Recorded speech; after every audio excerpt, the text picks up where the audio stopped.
when you start a podcast, you expect a standard intro and then like, oh, the guest is today, then tell me your whole life story, when actually we just get into the meat and bones of it. And I think, do you listen to Joe Rogan?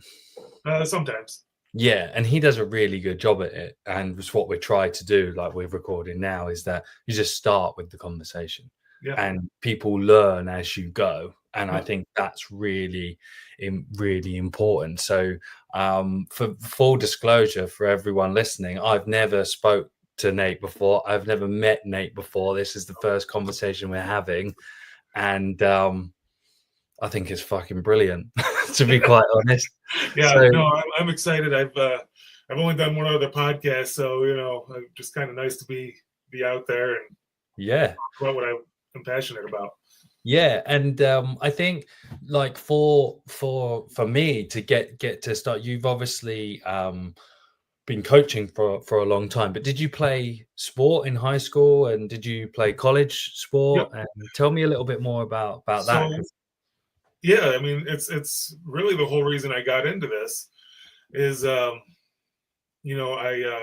in ninth grade, which is the beginning of our high school year. I went to a new private school, and they're like, "Oh, you're big. Well, you're going to play football." I said, "All right," and they said, "Start showing up to the workouts." So I started going to the weight room and doing sprint workouts and everything. Yeah. And then it was, I don't know if I fell in love right away. I wasn't very strong, so I kind of distanced myself from everybody while I was getting strong. Yeah. But I started to fall in love with the process of training.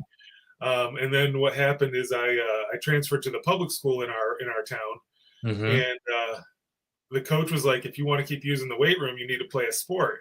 And I was like, "Oh no."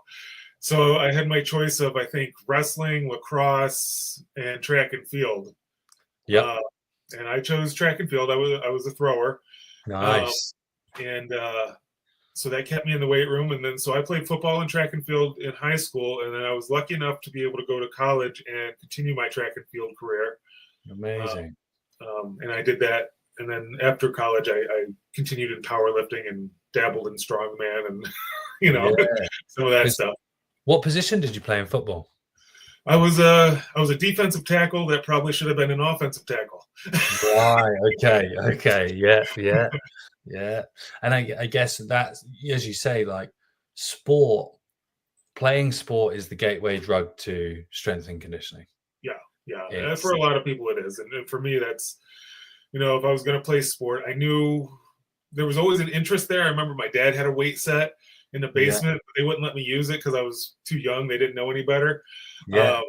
So I always had a knack for wanting to do it. But I didn't have a reason or access to it until I played sports. So and that's early influence is really important as well. Like I grew up, my dad played soccer to a good level in the UK. Got paid beer money and played in our national trophies, like the low level, but I remember going to watch him play on the weekends, and my dad never lifted weights because culturally it wasn't a thing, but sport was part of our DNA growing up. And so you see the weight set that you're not allowed, and you're like, oh, I want to get some tin. And did your dad play sport around the house? He was a swimmer in high school. And then he eventually became a police officer. So I never really saw him active, but he had to stay somewhat fit to be a police officer, especially when he was on the street more.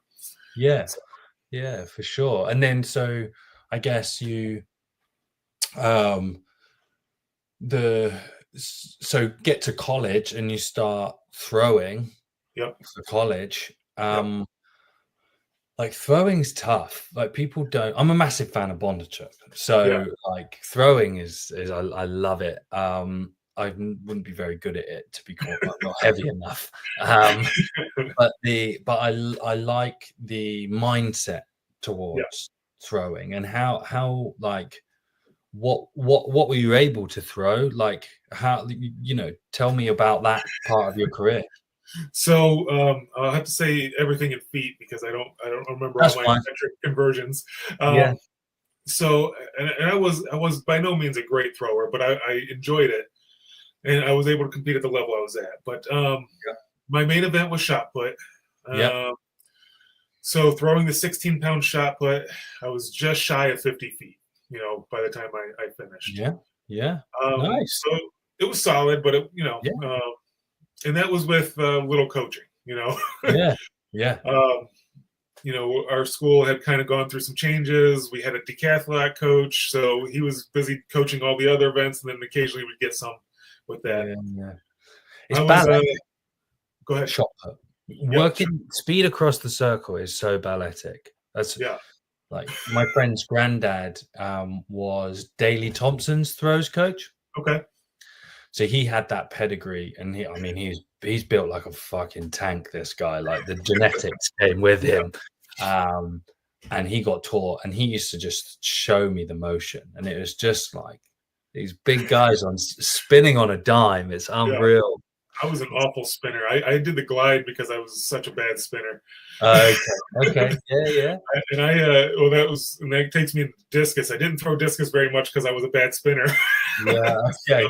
I think I threw that like 110 feet. My coach is always like, "It looks like it's gonna go so far, and then it just goes nowhere."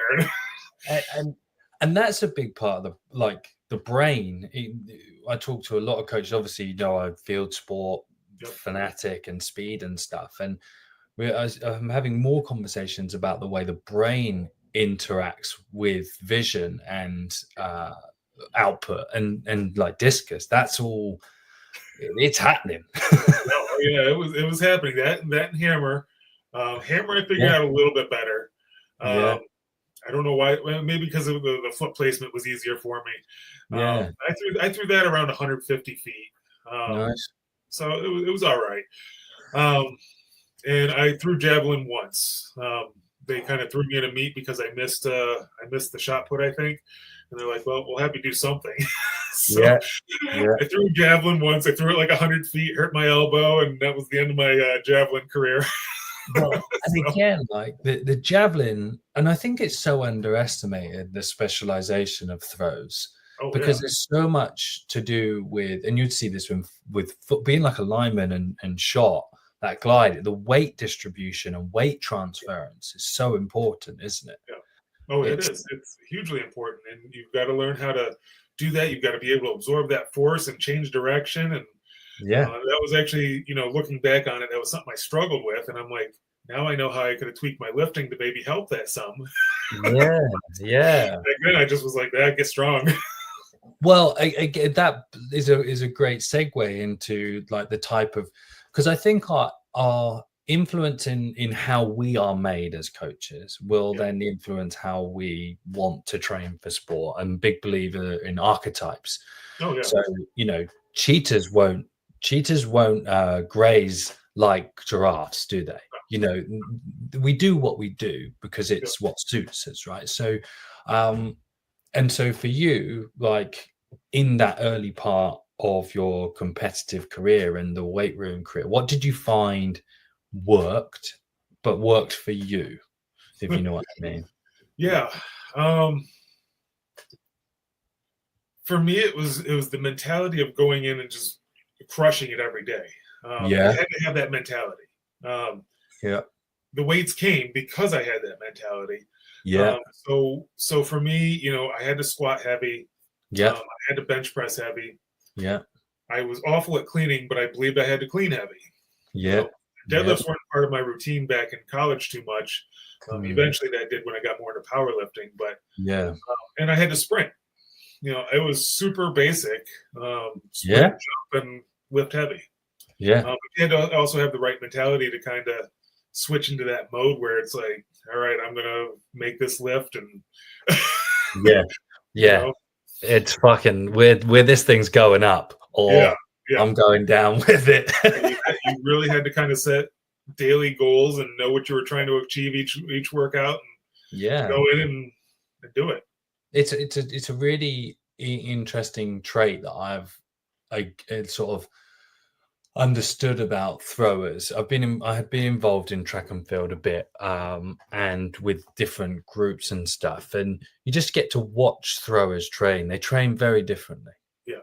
It's a very solitude Yeah. sport, if that's the right word for it. And but because it's so and I think that's why, I guess, maybe the mindset of, well, I have to make this lift is the same as I have to make this throw. Yeah. Yeah. Yeah. And I tend to be an introvert anyway. So that Yep. mindset was like, it was me against me usually. I didn't really care about anybody else. The only time I cared about anybody else was if it was a meet where I had to hit a minimum distance to get measured, just so I Yeah. could up to that Yeah. Yeah. be counted. Because being at a small school and a lower level thrower, we'd Yeah. go to some of the Power 5 conferences and we'd be like, all right, you got to throw 45, 48 feet just to get measured, and I'd be like, all right, I got to get it today. Here we go. And I think that's a really important lesson there. Like, you're humble in what you're saying. Like, I can only throw this. I can only throw this. But it's all about competition. It's all about being competitive as an individual. And I Oh think yeah. we rule out competition too early. Like, our expectation is that we have to be all state, or we have to be national champion, or be in the premiership like over here. You'll get your Olympic final. Yeah. It won't be at the Olympics, or you'll play in your World Cup final, and I won't play in it, but I will still have that game. Yeah. Do you remember that for you, like your meet that was like your version of the Olympics? There was a couple of them. Yeah. Yeah, we would go during indoor. We would go to a Virginia Military Institute. Uh-huh. They'd have a meet. They had a good ring, and they'd always bring in really high level throwers. Yeah. VMI had a few pretty good ones back then. So I would go, and that would always be my Super Bowl every year. I would PR at that meet almost every year. Nice. Outdoor, it was always different. Yeah. Because the schedule was a little different. The one I always enjoyed, regardless of where we were at, we'd always go on a trip on our spring break for a track meet. Yeah. So, one time I went to Florida State, and one time I went to the Disney Relays. So those were always big meets. So I always knew those were going to be the ones where I had to show out a little bit. Yeah. Yeah. I love that. And those memories stay with you as well, don't they? Like, Yeah. they're not. Oh yeah, they do, and they're some of my favorite things. And Yeah. the conference championships were okay, but it was all schools that were mediocre, really. Yeah. So Yeah. I enjoyed going to those big meets because I almost always threw a personal best, and it was a whole lot of fun. It's the occasion. It's just beautiful. In the UK, a lot of coaches, strength coaches and stuff, will give up their own sport to coach too soon. And like in the UK, you can play like amateur sport. Like, you can play sport until you're 80 if you really want to. Yeah. Because I'm not sure if you're aware, we're not too reliant on like the university system to provide our professional players. Yep. These guys in football, you could get picked up at 9 years old, for example. Yeah. Right? You've got like 13-year-olds signing contracts for like $5,000 a week. But you can also be someone like myself who's 37 and play in like the 4th division of the country in rugby. Yeah. So you can still play. And I don't know what it's like in America, how much like, is there that trade-off? Because I see coaches lose so much nuance about being a competitor to just coach, but you need that nuance. I know. Do you know what I would tell all my interns, I'm like, first of all, I'm like, if you want to learn how to train, just compete in something. So you can train yourself and learn how to train towards a goal. Yes. I said, you'll never understand it unless you actually go through that process. I said, I don't care if it's running a 5K or powerlifting or weightlifting. Yeah. But yeah, here in the United States, after college, it becomes real hard. You're expected to go to work and do your job. There's beer leagues out there that you can get involved with. They're called beer leagues. Yeah, because a lot of them are sponsored by bars and whatnot and restaurants. Amazing. Yeah, So you yeah, go join this team and you go play on a Saturday. yeah, They're not real competitive, but so it's mostly recreational. Not a lot of organized stuff for adults. yeah, Uh, so that's why I went into powerlifting, is because it was somewhat organized, and yeah, it was my knack anyway. I like training for strength, so it was easy. I didn't have to do a sport practice and a lifting yeah, session. So, yeah, yeah, but yeah, I think it's real important for people to compete, so they understand that the process that they're trying to put their athletes through. yeah. And I 100%. It reminds me when I was at the last professional club, we had an intern in, and he was big into Gaelic football. He played Gaelic football, and they're like, they cover ground. Their pitch is almost like 120 meters long. Okay, that's It's pretty long. massive. It's Yeah, like Aussie. Have you seen Aussie rules before? I've Australian rules? seen that on TV, yeah, but not Yeah, in so they person. play on like a cricket oval. So it's huge. It's very similar. And he would be pro like middle distance running for fitness. And he Yeah, came in and he was like, I was like, well, you need to learn to write a weights program. We need to develop your outputs as well, not just your operationals. And I was like, write a program and go through it. And he lasted 3 days because you can't mix your medicine, as you know, and it's a yeah, huge learning curve, isn't it? it is. I mean, I found myself learning. I mean, I was in for almost 20 years before stuff happened, and I was still learning. You know, Yep. because we'd get new sports, or a coach with a different mentality, or training process. Yeah. So I was always learning, a little bit about the sport or a little bit about coaches, and like I had to just figure all that out. And Mm, the biggest transition was when I took over football, because it was a contact sport. yeah. Um, and I had always, at that point, I had only trained like golf and tennis and basketball and non-contact athletes. And I'm like, oh, this is, I mean, I knew strength, but I didn't understand the contact part of it, you know, just because I had followed directions as an athlete. Yeah. Yeah. I'm Yeah. like, oh, I'm going to pay attention to some other stuff now. And what did because I'm quite involved in lots of contact sport, and the some of my shifts have over the years is how detrimental gym loading can be in season to players. And what were the first realizations from a lens, no contact then into contact, like what's going through your head there as a coach? I see you laughing like. um, I just remember the first in season that I had with football. I Yeah, had created this great workout. I thought it was great, at least.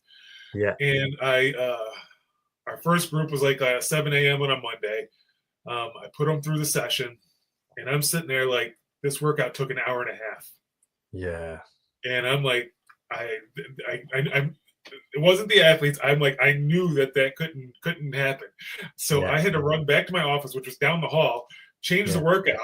I just threw together something. And I'm like, all right, this is gonna have to do, and yeah, lowered it down so they could get done in like 45 minutes to an hour, yeah, um, and it was alternating, but they made it through the season. yeah. And eventually, I had to start looking into some of the other stuff. So Dan Baker was actually a big influence on me. Uh-huh. Yeah. I was looking at a lot of his rugby stuff. Yes. So I started creating some programs based on his stuff, and things Mm, that I was doing too, which really helped our in season. I felt our yeah, coach didn't like it because he wanted me to kill everybody every session, but yeah, when a kid can get out in 30, 40 minutes, feel good, have a good practice, yeah, um, come back and do it again the next day or in 2 days or whatever it was, then yeah. I felt like I did my job well. Yeah, that's awesome because I think what team sports forget, because there's lots of influence from the, I call them like the Mount Rushmore, like the Eastern Bloc kind of guys, Verkhoshansky, Bondarchuk, and all those counterparts. But there's lots of influence from track and field Oh yeah, into to team sports and field sports. But what is often missed is that the the in track and field, your off season is very different to your in season on what you do. And they never a lot of field sport coaches never understand that actually as a track athlete in season, you're not lifting that much at all. Yeah, no, But they try to use, those methodologies in season with players. And I think what's a great term is like kids bounce till they don't.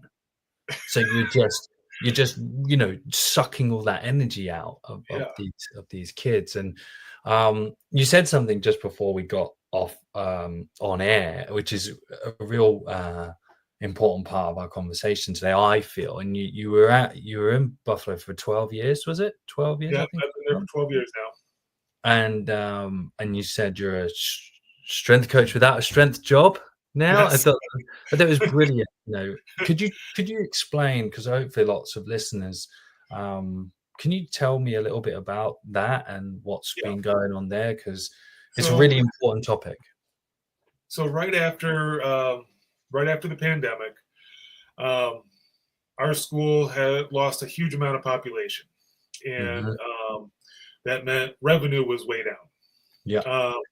So our school was having a lot of financial issues. We got a new boss in, and they decided to come in and add teams, take away teams, move people around. There was other stuff going on there too, but ultimately I was one of the people that got moved. And they said, we need you more over here doing doing facilities and equipment and stuff like that. So I didn't have much of a choice because I've got a family to take care of, and can't just go unemployed. So that was about 2 years ago. So I've been doing that, trying to figure out how to stay in the strength field. In America, you typically have to go where the jobs are, and my family's like, I don't want to move, especially for mediocre pay. So there's a lot of schools here in Buffalo, but that's a matter of waiting for the jobs to open up. And hoping that you're one of the ones they pick. There's a lot of private gyms here, but they typically are one-man shows. Not a lot of them hire other 20-year vets. They're like, hey, I've been doing this for 20 years. I'm going to hire that high school kid to help me out. And so I'm kind of trying to figure out how to do strength and conditioning, either moving into something kind of similar. I got my teaching certification, so I can go into the high school setting or the school setting. But I just did finish that a few months ago. So I'm waiting for those jobs to open up since it's the middle of the school year. I've been trying to get other certifications to make myself more marketable in the area, because we live in an area, because there's so many colleges, there's a lot of physical therapists, there's a lot of athletic trainers, and they all think they know how to do strength and conditioning. So the business models are set up around them typically, and not really a strength and conditioning model. That's challenging. That's tough. And that's the real world as well, isn't it? Everyone thinks all you have to do is go to college and then the giants will take you. And my story, I was working as a personal trainer and doing because I was watching like Zach Evernesh on YouTube in 2009 and stuff like that, like back in the day. And I was like, I just want to train athletes. I didn't even know that you could do it for teams. And so that I really resonate with that. It's like, how do we find the way to do this? And then I got fired in 2018 from after a few things. And I was like, well, I'll just go back to just trying to work with athletes on my own. And that medical model is everywhere, because historically medicine, people understand the pain of what it feels like to not being able to do what they do, but they don't understand the pain. It goes back to our mindset of, well, how do I get better? This hurts me that I'm not as good as I should be. Do you know what I mean? I know I'm 45, so I'm feeling the aging part of that. And like, how can I get myself younger again? Yeah, yeah. uh, Oh man. So you've got, you said you got a family, you got wife, kids, and yep, stuff I like got a wife that. and two kids, and my daughter's got type 1 diabetes, so I've got really good health insurance, so I got to Yeah, take care of her, and yeah, that's yeah, a big one. And, yeah. just not Are being they able in to move high around. school or My college? daughter's in high school. The son is still in elementary. Okay, Um, amazing. he's there was a big gap between them, so Yeah. Yeah. Well, that was what one night on holiday. yeah, The the so and again, just for everyone to understand, and I really set this message home, when you have a family, you put them first. yeah, Lots of I remember I actually went to the States in 2013, just before Altis became Altis. It was something else before, and we did a little road trip, me and my mate, and I met 20, it was something like 21, 22 strength coaches from America, and it was only like two of them were still married. And it was because what they did is they just traveled. They yeah, went where the job was, and they chose the job over yeah. family. And you can see that it hurt them when they would talk about it. You could see Yeah, it's like, I met with one of the local pro guys. yeah, Him and his wife decided not to have kids or pets because he's with a professional hockey team. He's yeah, traveling 6 months out of the year, and I think for her job she traveled too. yeah. So they're like, yeah, we're not going to have family. Wow. And like each to their own, Yeah, each to their own. And I think I realized when I got let go, I got let go in 2018 from the last club because I said that someone waiting for shoulder surgery shouldn't do like gains-based conditioning. yeah, I was like, that's not sensible. And then I got fired. yeah, Um, but but then what you realize is that within a day, you're nobody. yeah. Oh yeah. Oh, that was, even though I worked at the same place, that it kind of made it harder because I went from being the guy that they talk to all the time to the guy that does their laundry. You Yeah, know, yeah, yeah, and yeah, some of the kids were like, "Hey, when are you coming back?" And but most of the coaches have either moved on or yeah. just accept my new role, and not a COVID, COVID was a killer, wasn't it? oh yeah, Uh, it was yeah, it was not a great thing. Here in New York, we were shut down for five mm, months, yeah, um, and then yeah, it really messed with the colleges, and we were already kind of rocky as it was, and it hmm, really kind of destroyed our college. We're still trying to recover from it. yeah, and that's such a shame. And it's a really, it's an important story. And like, the thing that I get from you is that it's about, you take these things in your stride and you still want to get better, you still improve, where you get that knockdown get back up mentality. That's that mentality you get from training.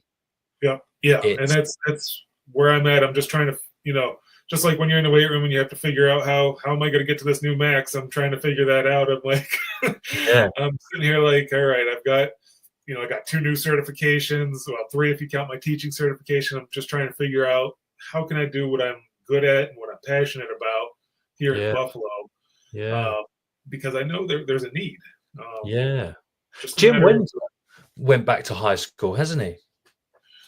Did you I haven't he's followed him in a while. I'm not sure. It wouldn't surprise me. Yeah, he's I coaching don't high know. school. I don't know if you ever read. There's a book called The System out there, and it Yeah. was two NFL strength coaches, Uh-huh. and Yeah. they had 6 Super Bowls between the two of them, and they ended their careers in high school. Yeah, and it's amazing. I think it's beautiful there, because at some point it's like, if you say you've worked one NFL job Yeah, and you go to another NFL team, it's the same thing. And yeah, with or without you, they would be there. yeah, yeah, And I think at some point, maybe a maturity thing, but at some point it's about, well, how do I help people not make the mistakes I did, or how can I take this and feed it forward? I Yeah. think coaches are born with a desire to help. Oh yeah, I agree. That's why part of the reason I'm in the field. you know. Yeah, yeah. And I get, what certifications did you get recently? So I got the corrective exercise specialist Yeah, uh, nice. through NASM. Yeah, I didn't realize I already had that framework from some other stuff I had done, but yeah, now I have the official certification. And then I went to Precision Nutrition and I got their sleep recovery certification, yeah. Nice. wellness certification. Um, Yeah, yeah. and then I got my phys ed teaching certification. Sick. So High school PE on the yeah, horizon. Is that what we're looking at? that's what I'm looking towards. And then a lot of the schools around here have nice gyms, so I'd be able to do the strength conditioning thing, either as part of PE or extra. I'm not sure how they do it around here, but Yeah, I'd be able to do it though. yeah. That's awesome. That's so cool. That's a Yeah. good story, and it really should speak to, so there'll be a lot of like younger coaches listening to Yeah. this, Well, and it's stuff I would always tell my interns, and now that I'm in a position and I'm not 20 anymore, yeah, like they are, I'm like, all right, what I said is true. It's just now you got to figure out, plan B for when you have a family. yeah, without a doubt, and maintain.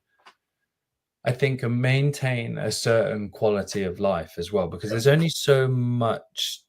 There's only so much you can give up until you give up parts of yourself. Yeah. Yeah. You That know, makes sense. I'm a big believer in that. I'm a big believer in that. So I tell you what, I think I've literally, that's probably all the time we've got for today. But I think if anyone can reach out, if they want to, just bounce ideas off with you or anything like that, what's the best place to get hold of you, Nate? I am pretty active, or I lurk on Facebook and LinkedIn a lot. I'm Yeah, also on Instagram.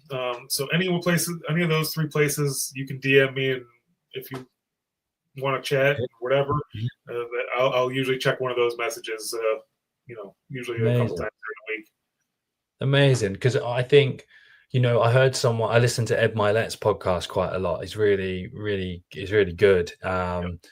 And he said something the other day which really spoke to me. He was like, the perceived perfection of people is not what unites us. It's our imperfections that do. And stories like yours should be told. And I just want to thank you for making the time to come on today. No problem. I'm hoping this helps somebody out there. Yeah, man, appreciate it. And I'll tell you what, we'll book in a part two just to see what's been going on at some point. All All right. right, awesome, man.